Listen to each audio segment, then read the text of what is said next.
If you use the internet on a daily basis, and chances are you do, you probably don't put much thought into cybersecurity. You know, your network connections, the pages you visit, the files you download. You should be thinking about these all the time.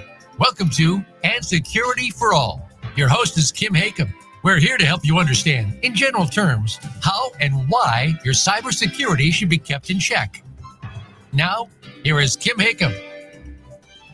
Hello, everyone. Happy Friday. I'm Kim Hakim, your host. Welcome to another episode of And Security for All. Welcome to our listeners over on LinkedIn Live that are joining us today, and welcome to our regular listeners on Voice America.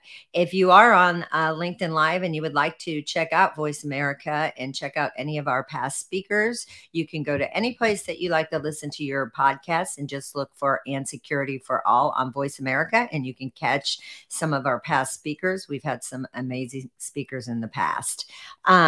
Well, I just got back from Chicago last night. 2023 is off to an amazing start. We had a jam-packed event in Chicago. It was nice to see a great turnout in Chicago again. Interesting. In the fall, we were in Chicago downtown, and unlike any of our past events off the Magnificent Mile, we just did not have a very good turnout last. I think it was like in September. I was shocked because I had been doing so many events over the last few decades in downtown Chicago, and I was not expecting an event that wasn't packed. Apparently, the feedback in Chicago is since COVID, people work remotely now, and they only go downtown maybe once or twice a week to report into their office.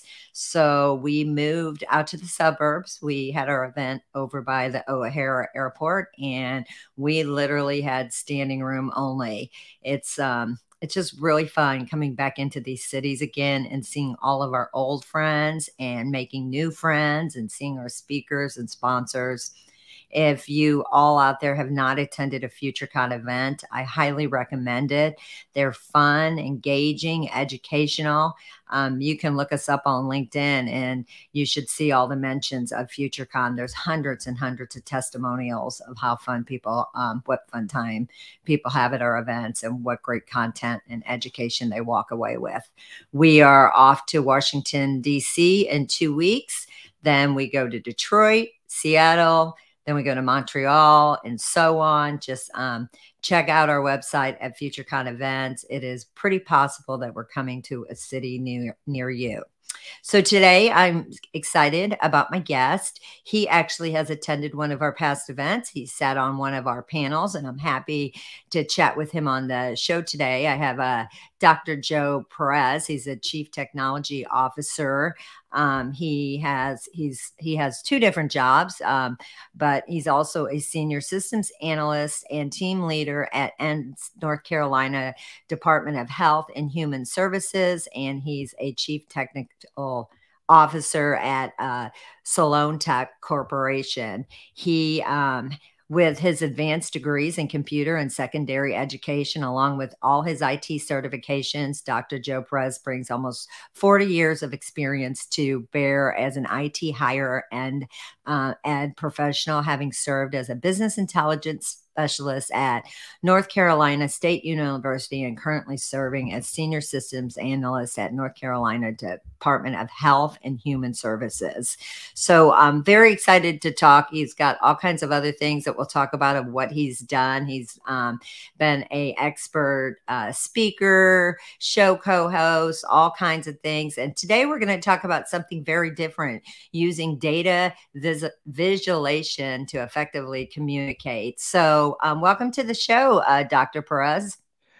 Thank you, Kim. I am excited as all get out to be on the show with you this afternoon. You're so kind and gracious to have invited me to come, and I am looking forward to a great time over the next few minutes with you and your listeners.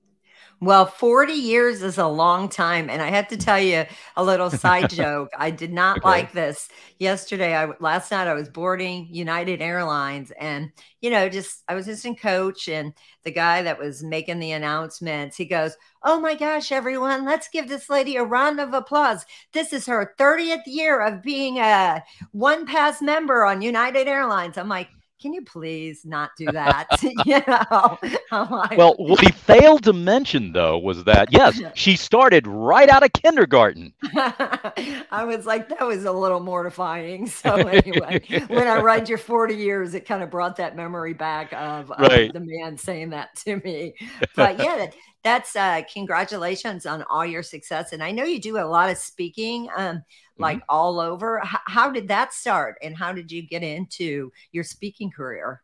So, thank you for asking. And about the 40 years, I started way after kindergarten. I'll tell you that. You will establish that right now. So, no, I was an educator for 10 years before I got into my career as an information technology professional. It's always been my passion to communicate, whether I'm connecting with students, connecting with my coworkers, connecting with an audience, whether it's a live audience, an in-person audience, an audience that's virtual. I prefer an in-person audience, but I've always wanted to communicate. I've always wanted to share information. I've always wanted to make a positive impact on folks. I consider knowledge as a commodity. It's something that I have and you need. It's something that you will give me your time and I will give you my knowledge, and hopefully you'll be better off after I'm through talking to you than you were when you walked into the room. And that should be the passion of any educator. So when I got into IT, again, I still had that passion and that desire to educate, the desire to do instructional design, kind of spilled over into the responsibilities that I had in the first 25 years of that career that I was at NC State. I would speak at events local to the university, of course, and MC some of our workshops and things that we would put on for university officials and so forth. So speaking really wasn't a new thing. It kind of started taking off in 2018 after I was recruited away from the university by some incredible individuals at the Department of Health and Human Services. They were looking for somebody that could spearhead some business intelligence initiatives, somebody who could speak well to either high level business partners on one side or high level technical people on the other, somebody who understood business processes and also understood the technical side of thing too. So that educational background kind of dovetails into my current position. Well, it also opened up some windows for me, some doors, I should say, for me to be able to speak at conferences outside of my organization. A handful of them in 2018 and 2019, about a dozen or so. And then during the pandemic, the floodgates opened. There were so many virtual events that were interested in hearing somebody who could share their passion. No fame or anything, not a big name, not somebody that people would recognize, but just an ordinary guy with an extraordinary passion about the topic. So I started talking about actionable data, talking about driving decisions with data, talking about innovation, facilitating innovation, rethinking your professional development strategy. And that just continued to snowball. I guess in the last 3 years, I've spoken in more than 100 conferences. And then when the pandemic restrictions were lifted and people started being able to attend these in person events, well, again, the floodgates are open and the demand is there. And so I wound up going to Europe 4 times last year in the different travels that I've had in conferences where I've spoken. I've just really enjoyed it. I don't know where it all comes from. I guess the grace of God or something that somehow I've been able to achieve both resonance and relevance with the audience. Right? Resonance speaks to the heart, relevance speaks to the mind, and hopefully it's something where I've sought to bring value to these conferences, to these organizations, and share a message that helps them to be better in whatever functional whatever functional area that they're seeking to excel in.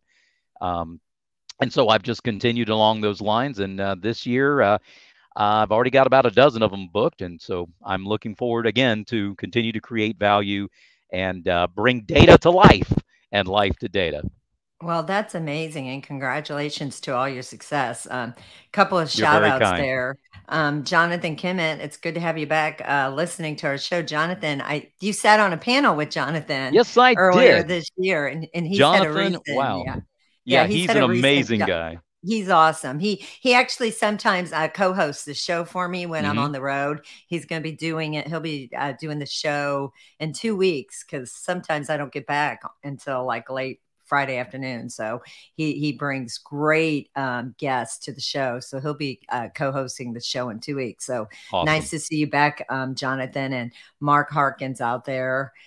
Thanks for tuning in today. So a question for you. And Jonathan did give you a shout out saying you're a wonderful speaker. He always enjoys listening to your Oh, presentation. So, what a kind thing to say. Promise you, I did not pay him any money to say that. so you kind of have like on your LinkedIn you have two different, you're like, explain that to us a little bit because it looks Sure. like you have two different jobs Hmm. and speaking. How are you doing it all? Oh, And what are again, both of those different jobs? again, by the grace of God, as you can tell, the bag's under my eyes. There's no makeup studio because this is virtual. So what you see is what you get here. No, my primary role is a senior systems analyst. I can't talk. A speaker who can't talk. That's real good. Senior systems analyst at the North Carolina Department of Health and Human Services. I liaise again with high-level business partners and high-level technical partners on both sides, hopefully trying to effectuate solutions that everybody can be happy with. The That is my primary role. It's a total full-time job. As a On a fractional basis, I serve as chief technology officer for a startup in the North Carolina area called Solentech. And that I get to set policy or execute policy from the CEO and stay apprised of technical developments in the cybersecurity world, to provide thought leadership there, and at events where I speak as well. As I said, one of them is a full-time job, the other one is a fractional role. And then whatever spare time I have left, I speak at conferences and again try to bring value to every place where I go. So, when you brought this topic to us today, using data, visual, I'm going to mess that word up. That's a tongue It twister. is. Yes, it is. When Heather was trying to tell it, why don't you tell us what we're going to talk about and explain before, I have some things that I want to ask you about that, but Mhm. can you define, especially our viewers over on Voice America, they do tune in to learn what cybersecurity is all about. What does our topic today mean? And then we'll kind of go Sure. into it. Sure. Well, to me, I I want to bring. I've said this. This is my tagline on my LinkedIn profile: bringing data to life and life to data. To me, data is life. Okay, people need to be able to use data to bring them to derive the insights that they need in order to make decisions. And data driven decision making is something that people need to get a hold of, because you might have a great intuition, you might have a great business savvy, you have a wonderful grasp of your business processes, and the decisions that you have to make would be based on your intuitive knowledge of those business practices. But what is it that guides that intuition?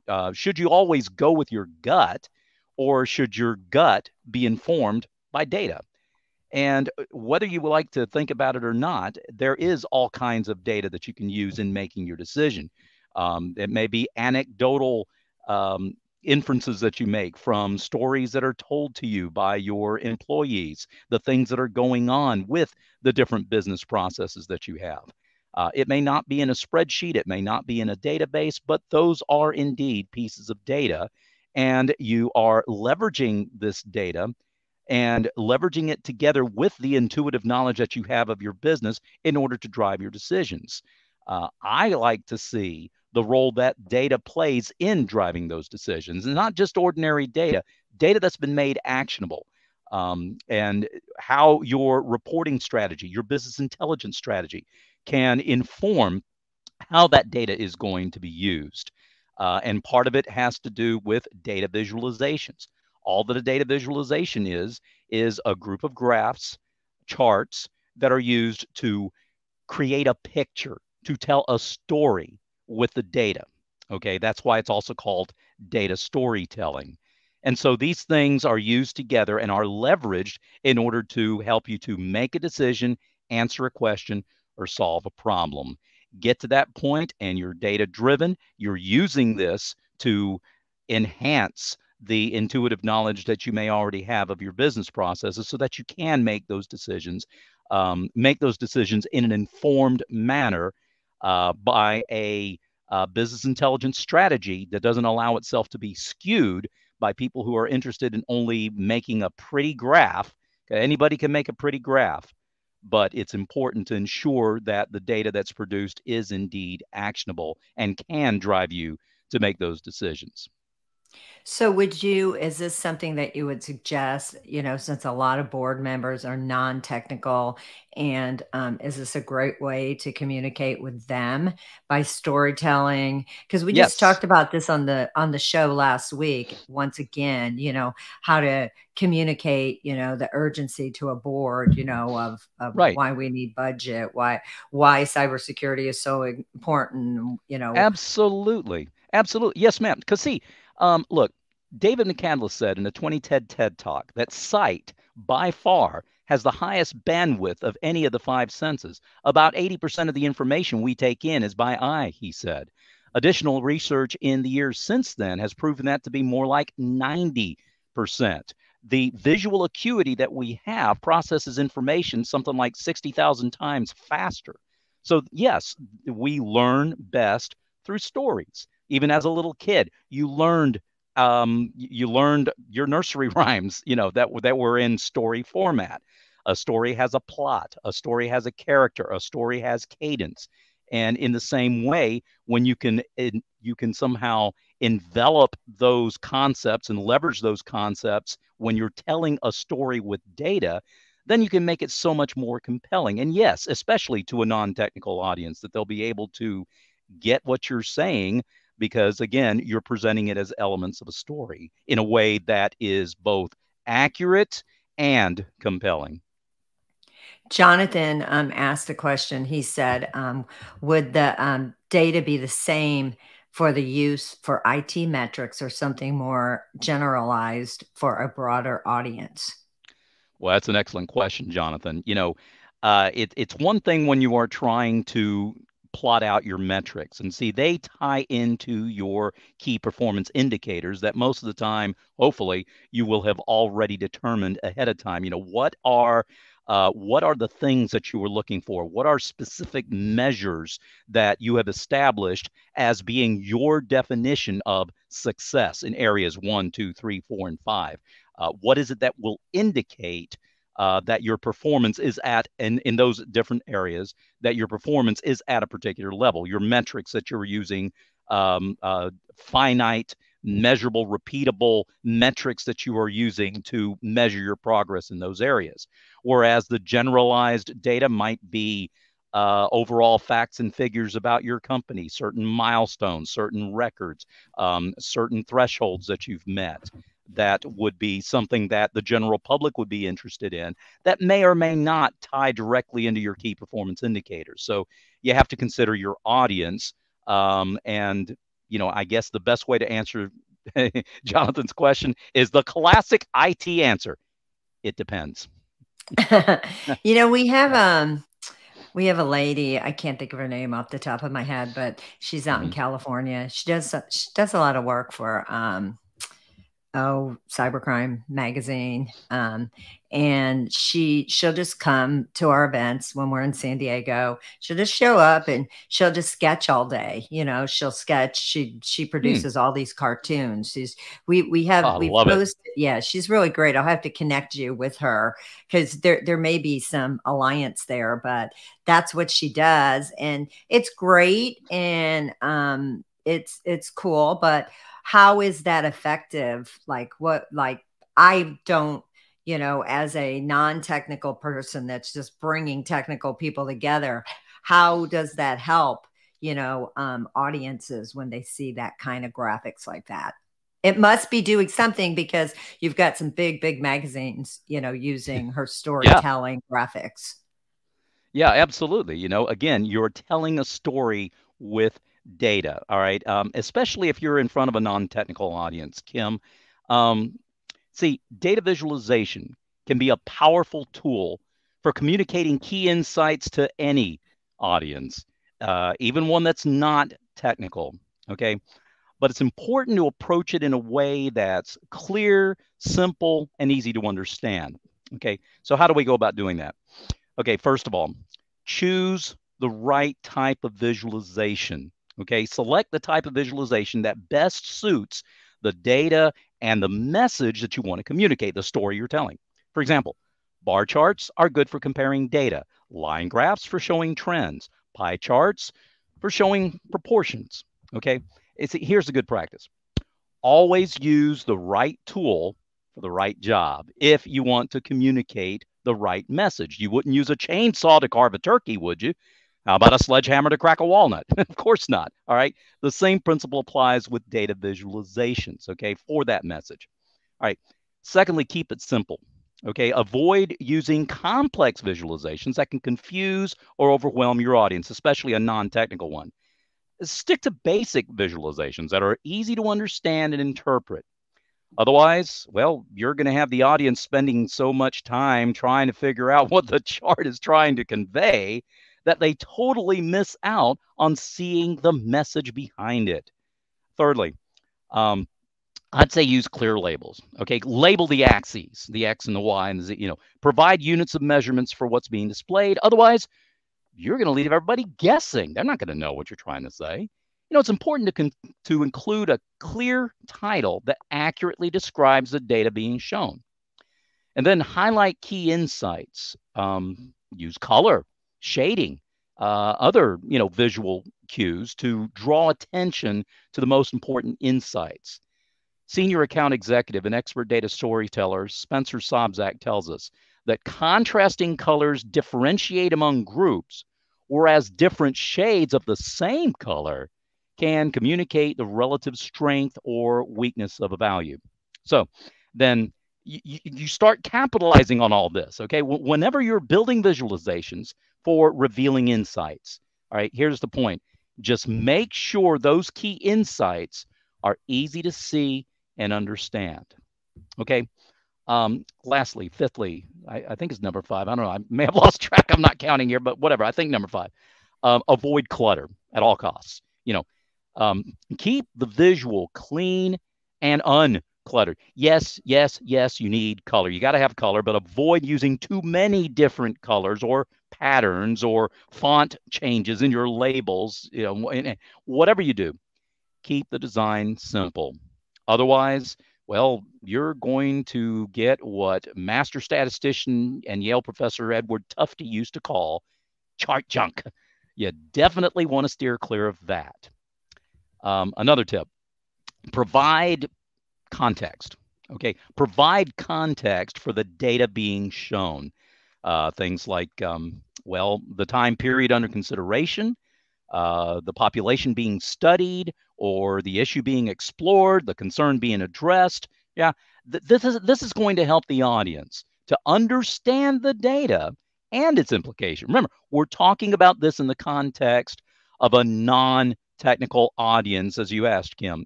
This is, but this is good for any audience. All right. And finally, test. Okay, test with your audience. Show the visualization to that non-technical audience we've been talking about and ask for their feedback. even if my target audience is technical, and many times it is, guess what? Sometimes I'm still going to run it by the non-technical folks first. Why? Because you want to encourage people to question, to dig, to probe, to drill, to discover, and this is going to help you to determine whether the visualization is clear and effective in communicating clear insights for the decision makers. So I think by following these best practices that I've outlined, Kim, you can create data visualizations that will both effectively and efficiently communicate key insights to that non-technical audience. So Jonathan said, what are some easy tools that someone can utilize to create this visualization? Excellent question, Jonathan. I like to use the simplest tools that you can find. It doesn't have to be anything fancy schmancy. It just has to get the job done. One excellent tool that integrates well and plays well with all the other, if you happen to be a Microsoft shop, Power BI. Integrates with Microsoft Excel, connects with a whole host of different DBMSs. Sorry to use an acronym. Database management systems, whether you're using Oracle or the few who are still using Sybase or whatever other database management system you're using, SAP and so forth. That particular tool, Power BI, integrates well with the other Microsoft Office products, and it integrates well with those tools. Drag and drop interface. You pick the graphic you want, you drag it, you drop it, you take the suggestion that it gives you, you accept it or you change it. Tableau is another excellent tool. Both of those have a rather low learning curve. And I don't mean that in an insulting way to say you're dumb if you use it. No, what I mean is if you've never used a data visualization tool before and you pick up Power BI or Tableau, you can pick up, it's very intuitive. And for the end user, or for those of you who are administering your site, you don't have to give somebody the keys of the kingdom as far as rights and privileges are concerned in order for them to be able to drill and explore on their own. The point is, whatever kind of Click, that's another, and it's spelled QLIK, not CLICK. Click is another excellent tool. SAS has a tool that used to be called data visualization. It was, SAS Visual Analytics. It's now called SAS Via. We haven't used that in years, so I'm not up with the latest version, but it also has an excellent drag and drop interface. Here's my point. Whatever you use, something that one, integrates well with your other tools, two, integrates well with your back-end database management system, three, works well with whatever type of ETL tool that you're using, get your data stream, right? You got your source data, you're pulling it in, you're transforming, you're extracted out of the original system. You might transform it in different ways, and then you load it into your reporting system. That's what the letters ETL stand for. Okay, whatever, if you're using Informatica, if you're using SAS Data Integration Studio or SAS, whatever other tool, okay, make sure that whatever visualization tool that you use integrates well with your pipeline. And above all, something that has an intuitive interface that people can pick up without having too steep of a learning curve. It's best to use something that is robust enough and complicated enough and sophisticated enough for the most seasoned developer to pick up and start using, but simple enough and intuitive enough for the person that just wants to look at the data, that wants to just drill, that wants to explore, that wants to see different facets. A tool that accomplishes all that would be the absolute best. So whatever brand floats your boat, I'm not going to advocate necessarily one over the other, but in my opinion, the ones that I have had the experience with that seem to work the best are the Power BI from Microsoft, SAS Visual Analytics or Via, Tableau, and Click.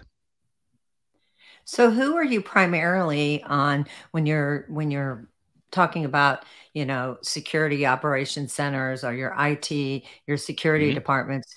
Who are you trying to deliver this message to, and who would you say that they should be using this to deliver their message to? That's excellent. So typically my audience is, well, mostly comprised of developers. Again, it depends on which conference I'm speaking at. The most developers, data scientists, information technology managers, and members of the C-suite. I mean, that's a huge that's a huge net to cast. But the fact that I was an educator before getting into IT kind of helps me be able to adjust my focus and adjust my approach so that it can be applicable and meaningful to the person to whom I'm speaking. You're not going to teach math to a fifth grader in the same way you would to a college freshman, for example. Okay, right. So in the same way, you're not going to express the need to a room full of developers in the same way that you would to a couple of end users or DBAs and managers in the same way that you would members of the C-suite, right? So speak to them in their language using terms that they can understand, accommodating to their mission, vision, and goals so that you can bring forth something that is indeed both compelling and meaningful and relevant to the people that you're talking to. And what successes have you seen by trying to, educate people to do this? What kind of successes have you seen? What kind of outcomes have you seen by teams implementing this? Yeah. Yes, ma'am. So, once they start allowing data to drive their decisions, once they start recognizing that you can draw insight from data that's presented, again, both in a compelling way, but also correctly without any skewing. I wish I could share my screen and show some examples of some really hokey, phony, crazy looking graphs that, that totally go against the rules, graphs where you're not your icons aren't proportional to the quantities that they represent. You're touting the difference between two capacities, and one is like maybe 20% bigger than the other, but yet the graphic expressing it is 10 times bigger than the other, way disproportionate, giving a skewed picture, and that skewed picture is going to stick in the mind of the person who's trying to make the decision. Okay, the best successes that I've seen are when it is presented in a way that is, again, both accurate and compelling, not skewed, where individuals will gain the insight that they need, and they know that certain things are going in certain ways. Again, we're getting back to that going with your gut versus going with the data business, right? Where, yeah, they've already got an intuitive knowledge of what's going on, and they hear that things are going well, but, show me the numbers, right? What empirical, repeatable, measurable means can you show me to prove that indeed things are going in the direction that we want them to go?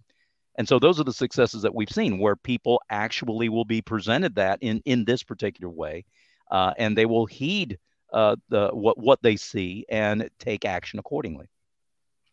So what is the role of data storytelling like? How is that evolving in the next 5 to 10 years, and how do you stay ahead of the curve?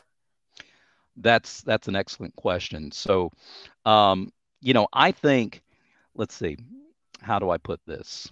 The way I see it evolving. Okay, Kim, you're speaking to my passion here.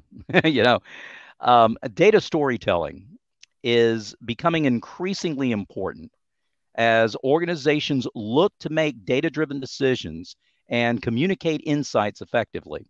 Okay, in the next 5 to 10 years, I expect the role of data storytelling to evolve in several ways.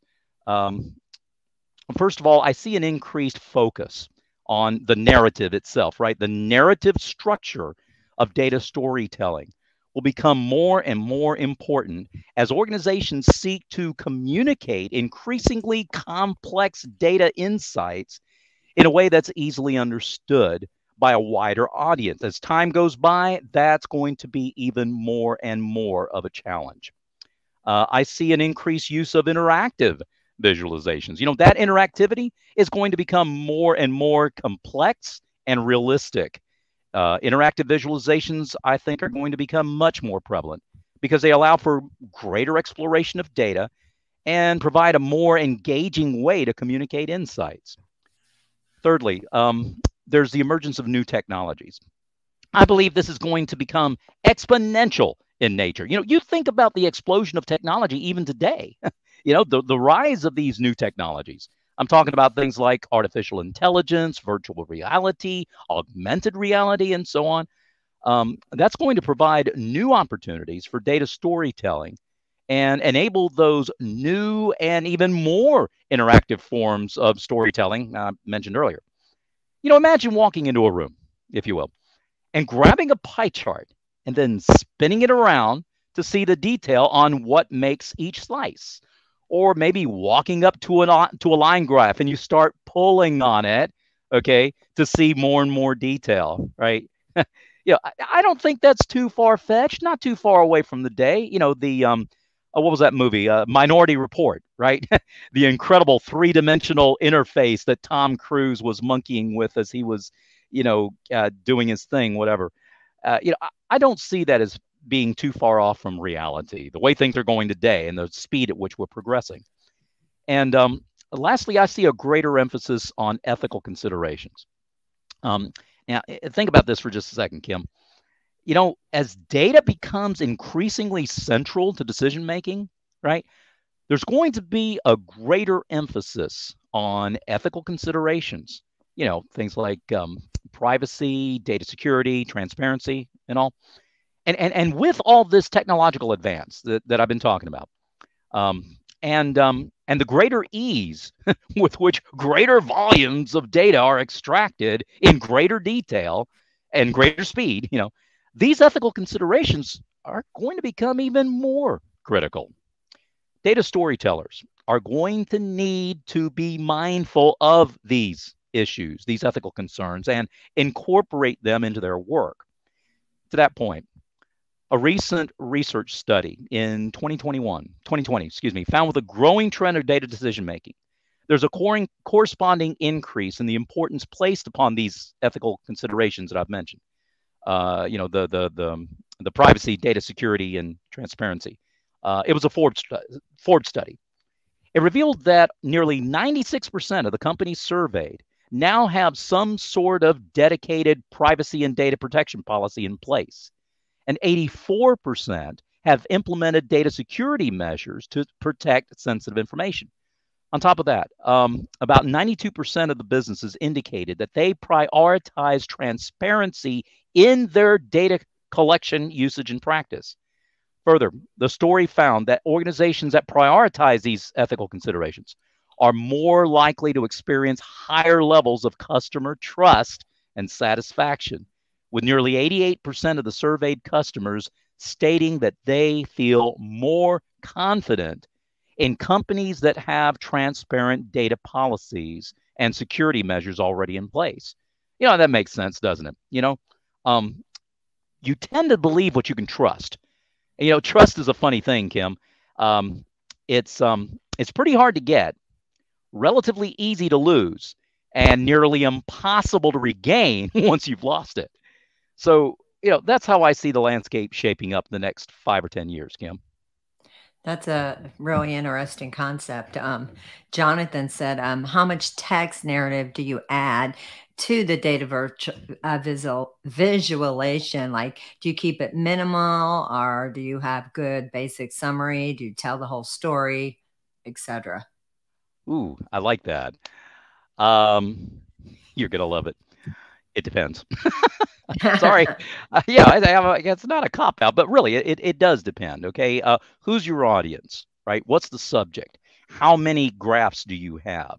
What's the length of the story? Are you going for both length and breadth, or are you going for only length or only breadth?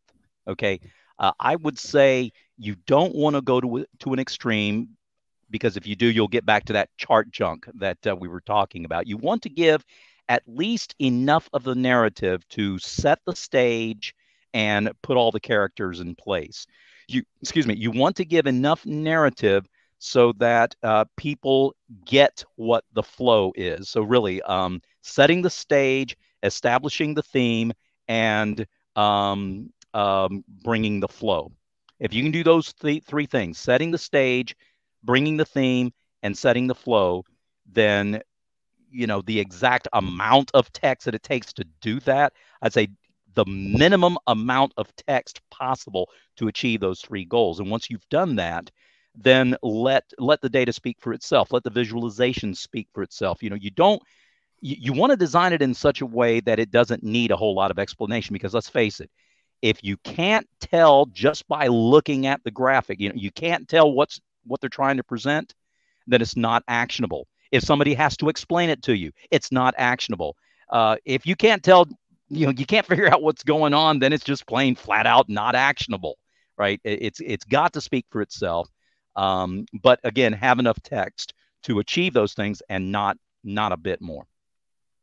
So do you laugh, when I'm reading on LinkedIn sometimes, and you'll see a little cartoon, sometimes it's that one little cartoon. There could be two words, of two little bubbles with words that tell so much about how important cybersecurity is. And that's pretty dead on when you can really explain something so crucial in such a short amount of time. Do you find yourself, how do you react to that kind of stuff when you see that?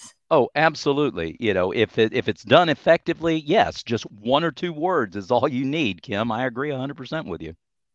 I have to look over on my other computer because it didn't pop up, but it's Arvind Raha. He said one of the best books to start with storytelling with data by Cole. You might know but I'm going to let you. I've seen that name. Yeah, Cole Nussbaumer Knaflick.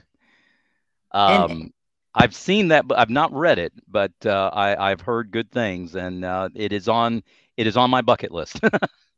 Do you think that there's a career for data storytellers? Like, I always wonder, and actually her name is Lisa Rothstein. So anyone out there that's interested in data storytelling should look her up, because she does a lot of free stuff for us. So I do want to give her a shout out, but she does some amazing work. But I'm always wondering, is that a career path? I mean, are we going to see, careers in this in the future? It can be. It could be at least a huge part of someone with a career as a data scientist, as a data analyst, because after all, again, they can be cut from a different mold. People can be really good at analyzing the data, doing an excellent job in the coding that it takes to extract it out of the original source, the design savvy and the eye for detail that it takes to arrange it in such a way that it flows into your data warehouse, and the savvy that it takes to write the reports and join the tables in such a way that you don't go to the two extremes. Either you get a Cartesian product, or you have what they call fan out, where you're only joining on one criterion, not on enough of them, when you get duplicate records, where if you would join on the two or three key fields, well, if you did the analysis of the data enough further upstream, then you would be able to answer that question. And the eye, the flair for design, the articulate nature that it takes to tell a regular story. You're just plugging data into it and making it a data story. Yeah, granted, not everybody is going to have all of those skill sets. If you've got two or three of them, then more power to you. But yeah, I can see that becoming at least a huge part of a career. I don't know that it would be this kind of career in and of itself. Perhaps for a consultant who can come into a business or some other organization, government entity, educational institution, what have you, and take what the business intelligence team has put together, what the analysts have figured out, what the developers have mapped out, what the report designers have put together, and then take that and weave things together into a story, adding the narrative, finding the compelling details that can turn perhaps a disjointed business intelligence smattering into a cohesive strategy that is, again, accurate and compelling, and will drive those key people to get the insights they need and make those decisions and take action upon it. So yeah, I can see that perhaps in a consultancy factor, or somebody who is a report developer or a data analyst who just happens to have a knack for telling stories and can put things together in a cohesive, compelling manner. That seems like a really unique person to find though, because, Yeah. looking at my audience that, I see, at all of my events, hundreds of people that have very technical minds, not always have an artistic side of them that they would be able to do the storytelling. Hmm. So, Right. that's interesting to me how you mesh those two things together. Yeah, well, it's part of my job to mesh it to get really, because I analyze the data and I can put the stories together.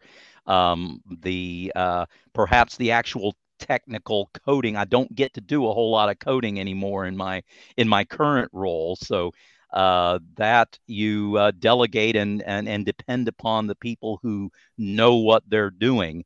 It just helps if you have that flair for the design and you have at least enough technical knowledge to understand, at least on a superficial level, understand what is SQL code, right? What does a select statement mean? What does a where clause mean? What is the difference between an inner join and an outer join? And even if you don't have the skill set to be able to code the entire thing in R or Python or C++ or whatever, if you at least understand the fundamentals, the underlying language that you are asking for data out of a database, and you're going to spit it out in a way that is arranged visually, okay, then you will have a leg up on anybody else, because if there is something wrong and you just happen to look at the code, you may not understand it, but you can tell, that should have been an outer join instead of an inner join. You're pulling from this table instead of the one where the other stuff's coming from. Do you have those joined together? Even if you don't understand or know all the code and all the pieces and all the steps that took to get it from the source to your, reporting repository, at least if you have that fundamental knowledge of the principles behind, say, structured query language. When I say SQL, I don't want to insult anybody's intelligence, but I'm not talking about the sequel to a movie, SEQUEL, I guess is how you spell that. Using an acronym, the letters SQL. Nobody says SQL. We typically will say SQL, and that stands for Structured Query Language. So even if you can't write code all day, if you at least understand the fundamental principles, then you can make an informed decision to take what a developer will tell you with a grain of salt. And when he tells you or she tells you that she's going to do it in a certain way, then at least you'll have a grasp of the concept and can be able to go with it and proceed accordingly.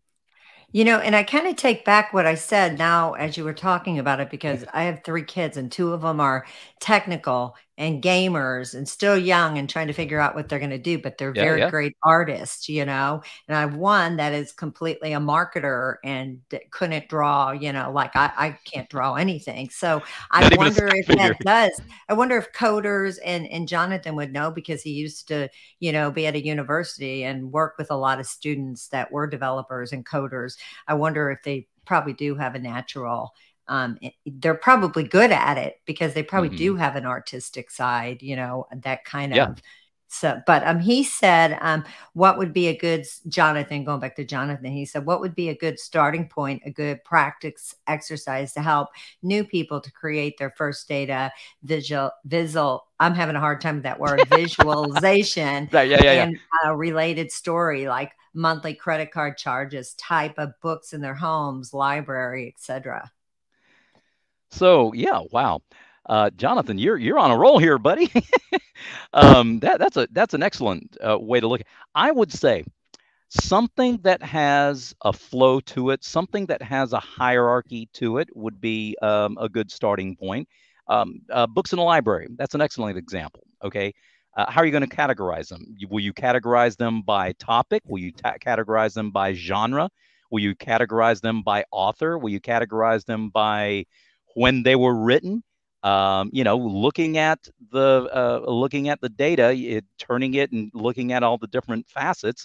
You might be interested anything that was written before 1900 versus after 1900 or 2000. Through the different ages. Think about the way society viewed different topics. Where if you see a science fiction book written in 1962 that says you will go to the moon, I actually still have that book. That's the title. You will go to the moon. And it's hilarious now looking back on it, where they used to think that we would be zooming around in jetpacks and have flying cars in our driveway and be visiting a manned permanent moon base every month or something. People's concepts change over the years. So, yeah, I would love to see a visualization put together tracking different concepts from books and their topics according to when they were written. Look to see if it's a fictional work or an autobiography or a documentary, a biography, a history, or whatever. So when you have something that has hierarchy, then you can have visualizations that will help you to create some type of report that allows drilling into it for further detail and discovery. So yeah, that's an excellent idea. Something that, again, that has some kind of a flow, like a time thing to it, and something that has a hierarchy to it.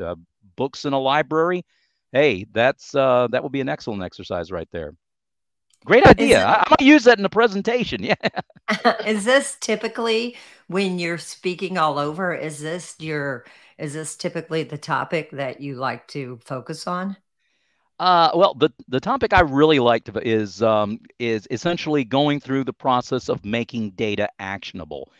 Talking to people about taking them on a journey from concept to reality, and talking about the best practices that are needed to get to that point.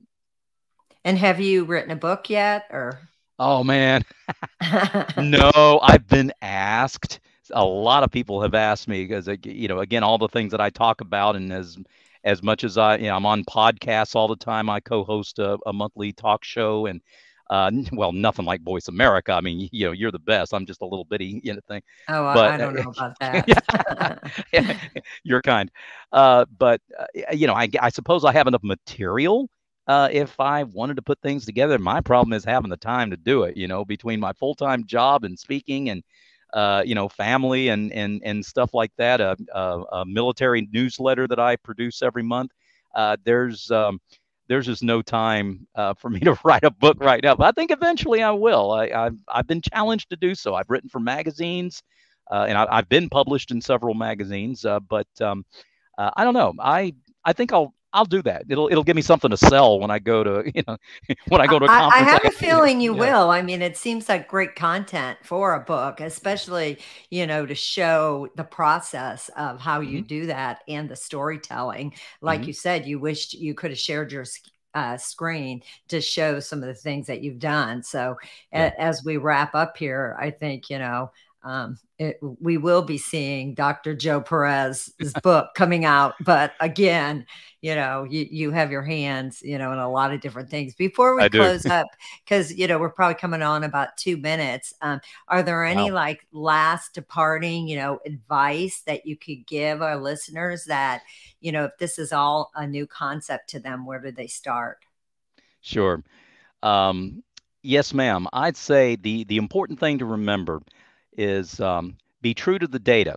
Okay. Don't try to manipulate things. Let the data speak for itself. Okay. Don't look for the quick fix.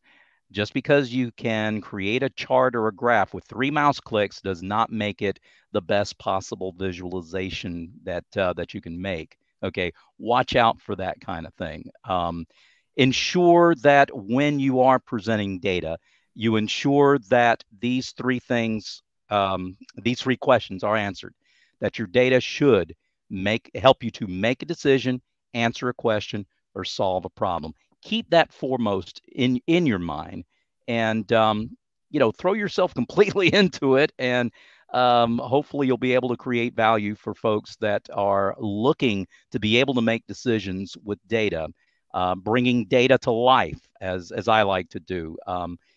The I guess if I could sum it up in just one quick statement, data, if you make it actionable, remember the four pillars of life, the letters L, I, F, and E: legacy, integrity, fervency, and efficiency.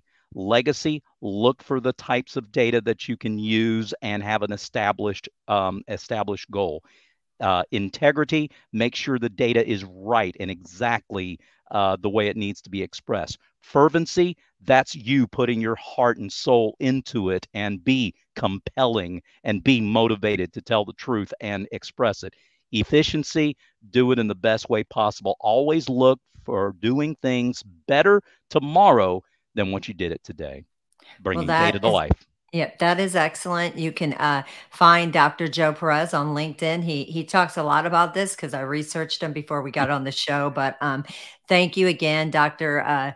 Perez, for being here. He's the Senior Systems Analyst, Team Leads Analyst at North Carolina Department of Health and Human Services.